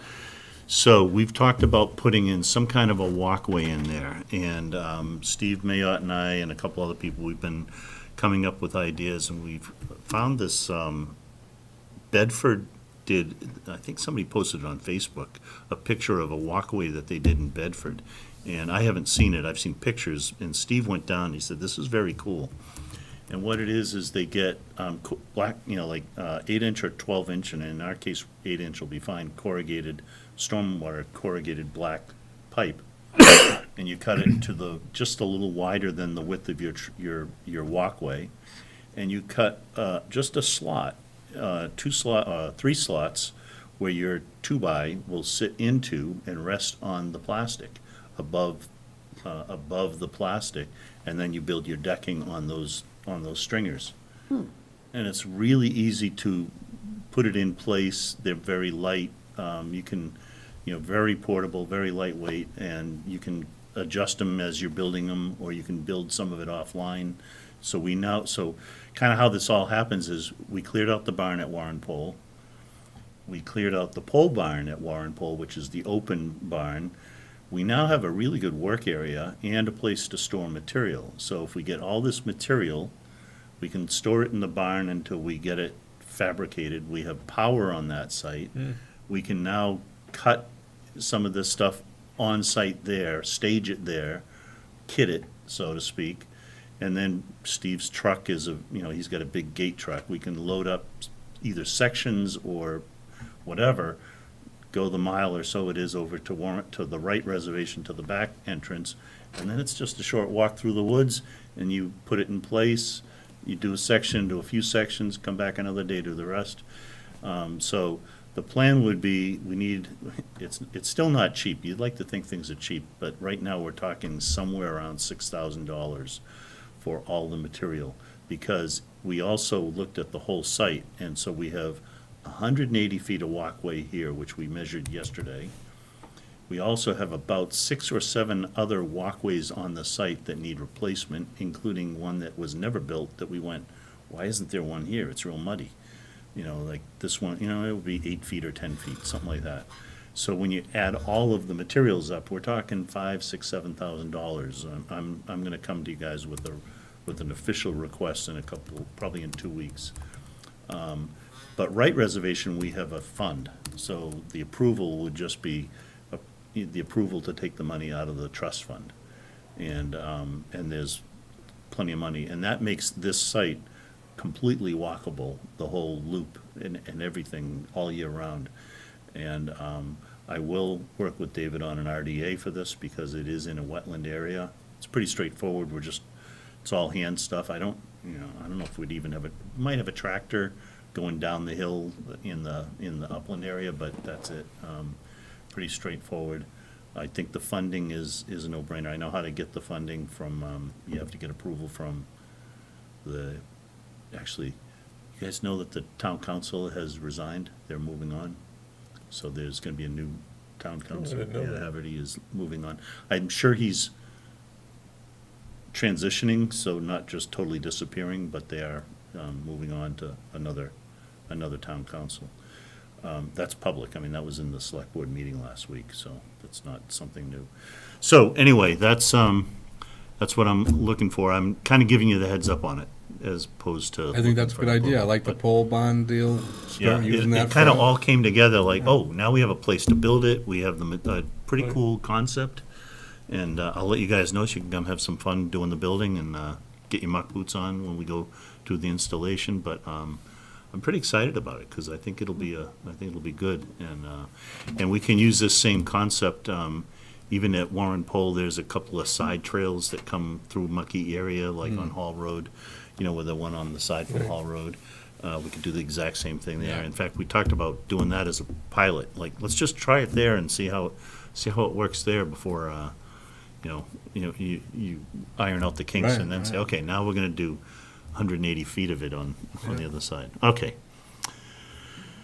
That's it for Wright Reservation. I also, I just want to let you guys know, I was at Crooked Spring, I guess it was yesterday, and I noticed as you're coming on the road, on Crooked Spring Road, and getting ready to pull into the parking lot, I noticed just to the left, somebody had dumped grass clippings, like a lot of grass clippings. And it's right on the road, and it's like, holy crap, like, what's this? So I do have a Conservation Commission no dumping sign, so I stuck it on the tree right next to it in case somebody thinks they can come back and do it again. Unfortunate, but who knows? I don't think it was the neighbor, because I know the lady across the street, and I don't think she would do that now. Maybe she's hired landscapers, and they just said, oh, we'll just dump it over there. But she's been a good neighbor. She takes care of our parking area. She cleans the parking area, so she's a good neighbor. I don't think it was her. Certainly wasn't her. Like I said, maybe she's got a landscaper who's doing it. I haven't talked to her about it. So anyway, agent's report. Just a few things. I was informed by my contact at the state police office that the tree cutting at Robin Hill Reservation was done on the 5th, or he had actually told me before that it was going to schedule to be done on the 5th. Then I just got another email from telling me that there's still one big tree that needs to come down. I don't know if that was miscommunication with the tree service or what happened, but I guess one was missed, so there's one more big tree to do. Second thing is 348 Boston Road. I was out there at a site visit recently in connection with the neighbor who's concerned about that project or that property draining onto his property. So I was out there with a couple of people from DPW and Evan, but I happened to notice, and there's a new house going in there, which actually started without approval. You may recall that an after-the-fact RDA filing was made, but anyway, I thought that was a good opportunity to go out and take a look at it, and I noticed that there's that a huge amount of fill has been brought in, and sediment has blown right through the erosion control. So I told the contractor or the builder, Gino Valeri, that first thing he needed to do is pull the erosion control back up. He said he was going to do it like the next day. I haven't had a chance to go out and take a look at it, but they also had to submit an engineering plan for stabilization of the really steep slope that was created by all the fill that they brought in. So I spoke with his engineer, Brian Melissi of Haley Ward, just a few days ago. He said he's working on that plan for the stabilization. I don't think there's no imminent threat to wetlands. I mean, it's in the buffer zone and actually the outer, portion of the buffer zone. But anyway, That abuts our property, right? Right. And I did Russell say Hill. that yes, and I did say that I want this. I may ask the building department to hold up the certificate of occupancy until this problem is fixed. So, and then next thing is Russell Road. which Bill is very familiar with that. I guess the new house that's being constructed there, that people recall right there at the corner, that he was doing some digging right across the street, very close to the lake. I mean, what he's doing is allowed under the order conditions. He's trying to restore it back to lawn, to grass, but I guess there was a tree stump there that the contractor ripped out and was just digging very, very close to the water to remove some of that soil, whatever. So I got several calls from the neighbors. Went up and took a look at it and told them to stop work until they put in. They had put in some erosion control, but it was useless. It wasn't done the right way. So I told the property owner to call S&M Farms, have them come in and install the erosion control, which he did. And I went up and took a look at it and authorized him to continue the work, which again was just basically regrading, and he's going to probably have to bring in some loam then if he wants to be able to plant grass. I don't know if ultimately that's going to be successful or not, but we'll see. Well, when I went up there, there was no silt fence, straw wattle at all when they were working. Oh. And I told them to stop and call you, and they can't do any more work there. And anyways, I went there Sunday. It's all loomed. There's a bush. They planted the bush, and it's all hydroseeded. It looks nice. Okay. And the silt fence that you had put in was done properly. Yeah. So it looks good now. Okay. Well, we'll see if the grass grows. Yeah. Hopefully it will. Question, I'm sorry, how far is the grassy area from the lake, roughly? A few feet. It's right up to the edge. It's right up to the There's edge. probably 3 feet of scrub brush or whatever right The- beside the lake, and then there's grass. The exact opposite of what our $50,000 lake study will most likely recommend, but cross that bridge later. Then just the last thing on this is that I got a call about someone who owns a unit up at, and I don't know what the name of the complex is. It's off of Augustus and St. Andrews. Anyone know the name of that development? Yeah, Jay built that. It's the one up kind of by Princeton. Yeah, Street. it's off of Princeton. Yeah. I forget the name of it. Well, anyway, the management company called me and said that one of the owners allegedly is cutting trees in the buffer zone, and authorized me to go up and take a look, which I'm planning to do that tomorrow. See what happens. So she says in order to get that person to stop, they need something from me. If they have that, then they can, under threat of fines, pressure this person to stop. So we'll see what's going on. Okay, thanks, appreciate it. And we have a certificate of compliance for 11112 Garrison Yep, Road. this is another recent one. Date of issuance was October of 1981. So again, another Just situation. McLaughlin when you need him. Right. I don't even think he was here then. That was even before the bylaw, the town bylaw. But another situation where a closing was scheduled and somebody found, an old order of conditions. Couldn't find a file. I don't know what it was originally for. Although I suspect that it's probably for a deck. There is a deck on the back of the house. But anyway, went out and did a site visit. The site looks great. And no reason to hold this up. Okay. Do we need a motion to approve this certificate of compliance for 112 Garrison Road? Yes, we do need. moved. So moved from Mark.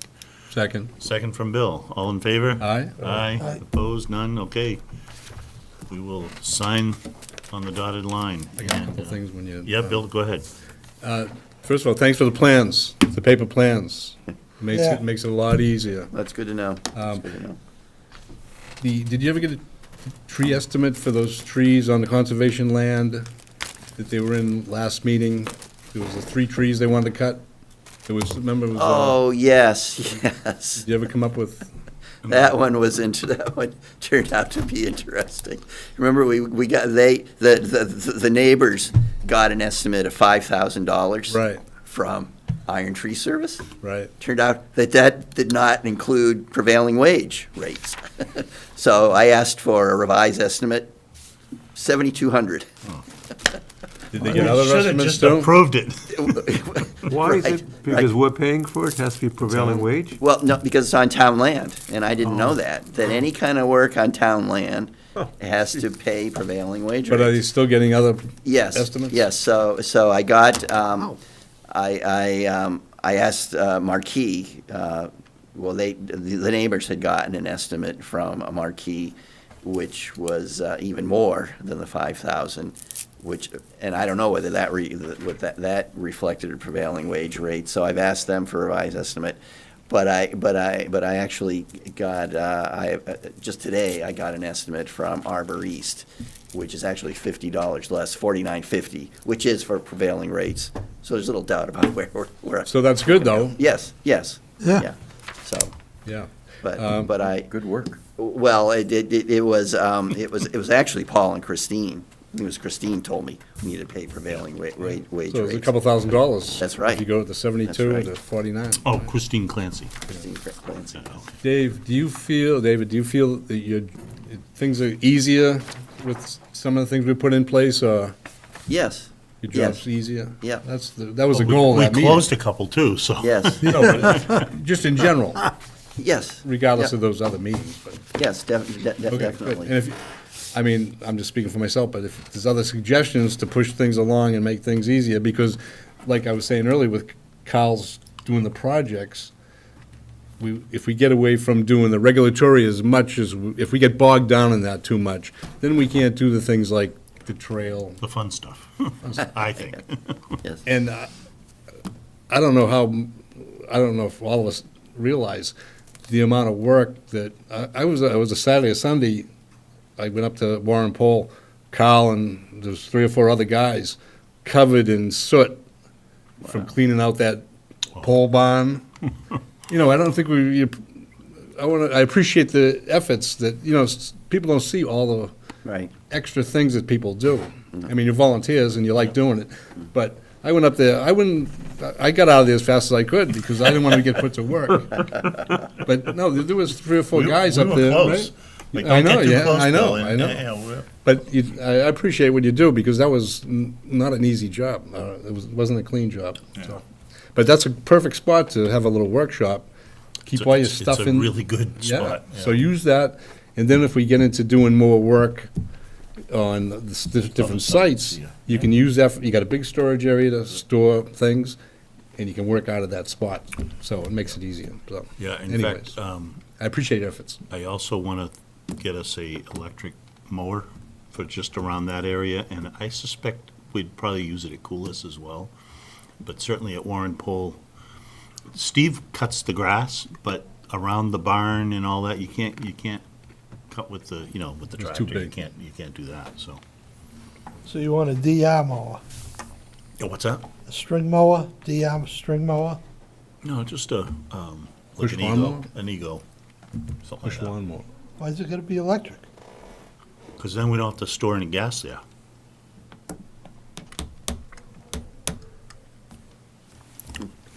And we're not doing much. It's not a whole lot to cut there.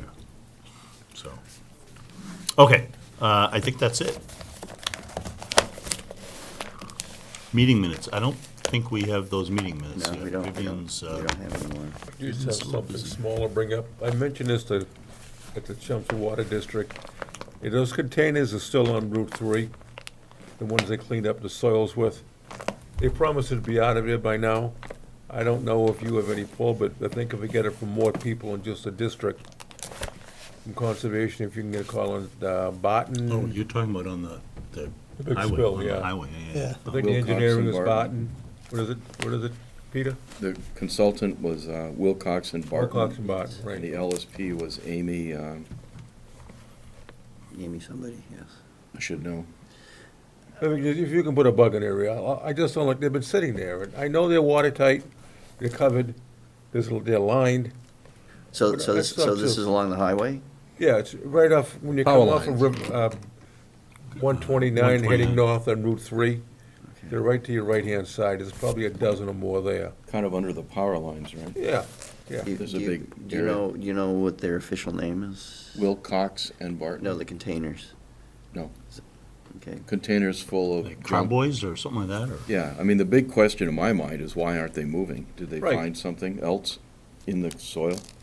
Yeah, and she promised she'd keep me updated. So this is, I think, good to get back to her and ask her. The sooner they're steps. gone, the better Clock's off I'll ticking. feel. What's that? The sooner they're gone, Clock's the better ticking. I'll feel. Yeah. Every day the containers Yeah, out. if- Right. I don't know if Somebody there's a get reason paid. that they can't be Yeah, taken. it runs the risk of something happening. True. You know, That's what it is. another accident, Sure. or, you know, just a leak or some, who knows, kids coming along, who knows, whatever, just. Okay, take a motion to adjourn. Move? Motion. Motion from Bill, second from Mark, all in favor? Aye. Thank you Aye. very much. Good night, Chelmsford Telemedia, good night.